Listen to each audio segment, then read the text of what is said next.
Hello everyone, आज हम लोग डिस्कस करते हैं increase sperm count in male. आखिर पुरुषों में स्पर्म की क्वांटिटी बढ़ाने के लिए क्या किया जाए। तो पुरुषों में स्पर्म की क्वांटिटी बढ़ाने के लिए क्या होते हैं, कुछ मेडिकेशंस होते हैं और कुछ आयुर्वेदिक्स होते हैं। जैसे कि आयुर्वेदिक को प्रकृति का वरदान बोला जाता है, क्योंकि कुछ आयुर्वेदिक्स बहुत सी जड़ी बूटियां होती हैं जिनसे क्या होता है, स्पर्म काउंट क्या होता है पुरुषों में बढ़ता है। उसके अलावा क्या होता है, अगर जड़ी बूटियां नहीं अवेलेबल हो पाती हैं तो उसमें क्या होता है, कुछ टैबलेट और कैप्सूल के फॉर्म में क्या होती है, कुछ आयुर्वेदिक दवाइयाँ होती हैं, एलोपैथिक दवाइयाँ होती हैं, जिसका रेगुलर सेवन से क्या होता है, पुरुष में स्पर्म क्या होता है, वो बढ़ता है। अब बात क्वेश्चन ये उठता है कि आखिर स्पर्म होता क्या है। तो स्पर्म जिसे हम कि शुक्राणु बोलते हैं, और शुक्राणु क्या होता है, स्पर्म जो बनता है वो पुरुष के टेस्टिस में क्या होता है, यहाँ बनता है। तो स्पर्म का क्या काम होता है हमारे शरीर बॉडी में या पुरुषों की बॉडी में। तो जो स्पर्म होता है, स्पर्म जिसे कि हम शुक्राणु बोलते हैं, यह महिलाओं में सेक्सुअल एक्टिविटी के द्वारा क्या होता है, बेबी कंसीव करने में क्या करता है या हेल्प करता है। तो पुरुषों के द्वारा क्या होता है, स्पर्म बनता है जिसे हम शुक्राणु बोलते हैं, और महिलाओं में क्या होता है, मेंस्ट्रुअल साइकिल के 12 से 14 दिन के बीच में क्या होता है, ओवल्यूशन होता है, जिनकी क्या ओवरी के द्वारा क्या होता है, अंडा रिलीज होता है, जिसे हम ओवम बोलते हैं। यानी कि जब भी इस अवधि में क्या होता है, पुरुषों की मेंस्ट्रुअल साइकिल के आने के 12वें दिन के बाद जब भी कोई सेक्सुअल एक्टिविटी होती है पुरुष और महिला के द्वारा, उस समय क्या होता है, शुक्राणु और अंडाणु का फर्टिलाइजेशन क्या होता है, फैलोपियन ट्यूब के रास्ते होता है, जिस समय क्या होता है, किसी महिला में प्रेगनेंसी कंसीव होती है।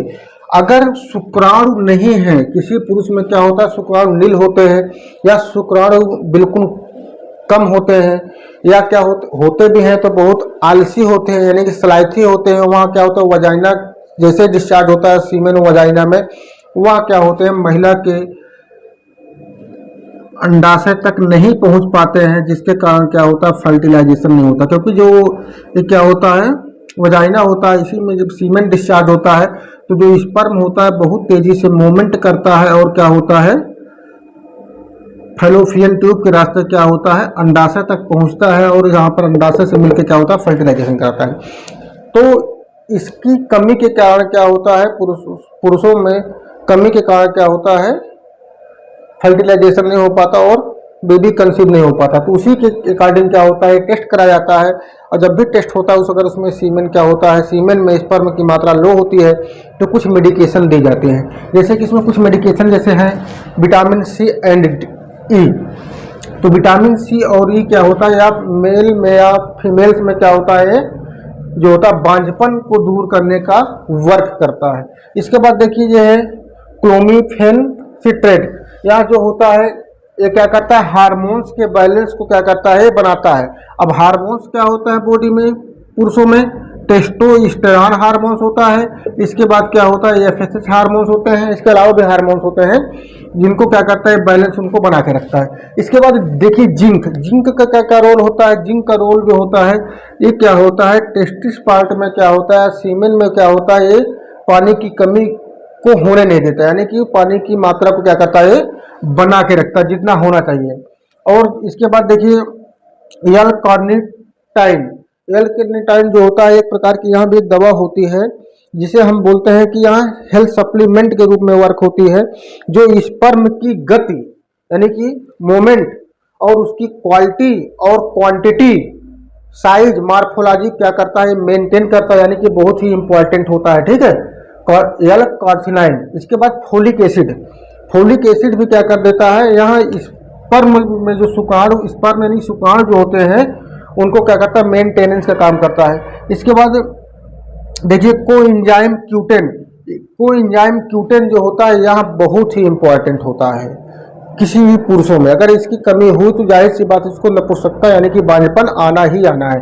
तो यहाँ क्या करता है, पूरे शरीर में, पूरे शरीर को भी तो मेंटेन करता ही है, इसके साथ साथ जो इम्पॉर्टेंट है स्पर्म काउंट को यहाँ पूरी तरीके से क्या करता है, उसको बैलेंस बना के रखता है। तो इसकी मात्रा होना जरूरी है, क्योंकि ये क्या करता है, मार्फोलॉजी हो गया, उसका साइज हो गया, मोटिलिटी हो गया है, हेड, टेल और मिडिल पार्ट्स क्या करते हैं, सबको मेंटेन करने का कार्य क्या करता है, को एंजाइम क्यूटेन ही करता है। इसके बाद और आयुर्वेदिक में आप जाइए, जड़ी बूटियों में जाइए, तो उसमें बहुत सी दवाइयाँ क्या होती, जड़ी बूटियाँ होती हैं। इन्हीं जड़ी बूटियों क्या करते हैं, कंपोजिशन मिला के किसी भी कैप्सूल या टेबलेट फॉर्म में क्या करते हैं, डेवलप करते हैं, जिसको मोस्टली क्या करते हैं, लोग यूज करते हैं। अगर इस कैप्सूल फॉर्म में, टेबलेट फॉर्म में नहीं यूज करना चाहते हैं, तो कुछ जड़ी बूटियों के रूप में क्या होती हैं, वो मार्केट में मिलती है, जिसे आप लेकर उसको खाएं और स्पर्म काउंट क्या होता है, वो इंक्रीज हो जाएगा। जैसे कि देखिए, अश्वगंधा हो जाता है, शतावरी होता है, कपिकच्छू, सफेद मुसली, शिलाजीत इत्यादि क्या होते हैं, कई प्रकार के जड़ी बूटियां होती हैं, जिनको बराबर यूज करने से क्या होता है, वो स्पर्म काउंट को बहुत तेजी से इंक्रीज करते हैं और मोस्टली ये 1 से 2 मंथ में क्या होता है, ये कंप्लीट कर देता है।